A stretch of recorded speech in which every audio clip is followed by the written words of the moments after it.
One suit video class 12 को अकाउन्टको 5 मार्क्समा आउने।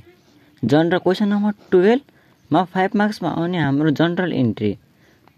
हामी 5 मार्क्समा सोध्ने गर्छ जनरल इन्ट्री। हामीले जनरल इन्ट्री हामीलाई 3टा तरिकाबाट सोध्ने गर्छ। अब कुन कुन तरिका हो त्यो म भन्ने छु र मैले पार्ट 1, पार्ट 2 र पार्ट 3 गराएर डिटेलमा भिडियो बनाउने छु। हामी 3टा मेथडबाट सोध्ने गर्छ जनरल इन्ट्रीले पनि।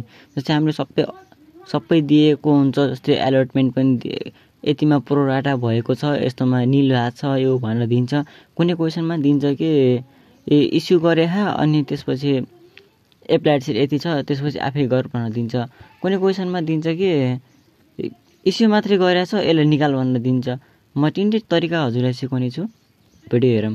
यो भिडियो कुन हो भनेपछि हाम्रो यो सेयर इस्यु सेयर दिएको छ, एप्लाइड सेयर दिएको छ, न फर्स्ट एन्ड फाइनल न हाम्रो निल भनेको छ, न हामीलाई फिर्ता गर भने न 5000 मा 5000 सेयर फुल दिएको छ भनेको छ, न प्रोराटाको यति 2000 दिएर 2000 माइनस 1000 यस्तो दिएर गराएको छ, केही गराएको छैन। यहाँ सिर्फ नर्मल क्वेसन सोधेको छ।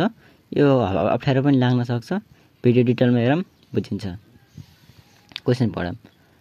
Company limited invited application for 1 lakh share with premium भने 20% प्रिमियम।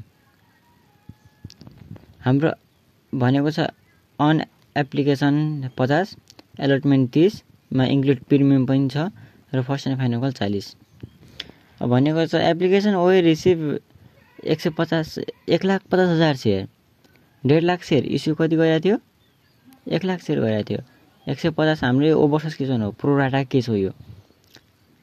हामीले के हेर्नु पर्दैन सर, हेर्नु पर्यो हामीले प्रोराटा निकाल भने युटिलाइज गर भनेको छ सर। एप्लिकेसनमा मनी ओ भने कल्सन एरियस पनि छैन, कल्सन एडभान्स पनि छैन। यसको लागि हामीले वर्किङ निकाल्नु पर्ने हुन्छ। वर्किङ नोट छुट्टो मैले निकालेको छु। वर्किङ नोट हाम्रो 1 लाख इस्यु गरेको थियो, इस्यु सेयर हो यो। अनि हाम्रो 1,50,000 चाहिँ एप्लाइड सेयर हो। यो घटाएपछि हाम्रो प्रोराटा आउने भयो। प्रोराटा आएपछि हामी सर क्वेसन गर्नेछौँ। जनरल इन्ट्री एसन हुने भयो।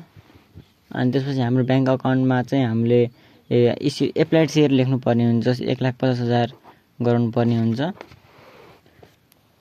हामीले यहाँ गराउनु पर्ने हुन्छ 1,50,000 इन्टु हामीले कति भनेको छ? 50 भनेको छ। यहाँ आउनुभयो हाम्रो 75 लाख हुन्छ होला। 2, 3, 4, 5, 75 लाख हुने भयो। अनि हाम्रो यति लेख्नु पर्यो। ब्याङ्क अकाउन्ट डेबिट यति गरिदिने, यतिकै लेख्न सकिन्छ। ल साथीहरू, हाम्रो चाहिँ सेयर एप्लिकेसनमा हाम्रो यो माथिकै सेयर लेख्नुपर्ने हुन्छ, किनकि यो सेयर र यो सेयर सेम हुन्छ। हामीले सेयर एप्लिकेसनसम्म हामीले माथिको सेमै तान्नुपर्ने हुन्छ र क्यापिटलबाट फेरि हामीले इस्यु सेयरले नै तान्नुपर्ने हुन्छ। यसरी मैले बनाएको छु, सरर हेर्न सक्नुहुन्छ। म एक्सप्लेन पनि गर्नेछु। यसरी गऱ्यौँ भनेपछि हाम्रो फ्याक्टर 5 मा 5 मार्क्स पाइन्छ। छोटो भिडियो मिठो गराउने छु। हामीले सेयर अलटमेन्ट एसिडिआर भनेर हाम्रो यहाँ प्रिमियम दिएको थियो। प्रिमियम दिएको थियो 20%। इन्क्लुड भनेर दिएको थियो भनेपछि हामीले इन्क्लुड गरिसक्यौँ। 1 लाख इन्टु 30 3 लाख भयो, 30 लाख भयो। 1 लाख इन्टु 20 लाख भयो। 1 लाख इन्टु 10 लाख भयो। टोटल भयो 30 लाख।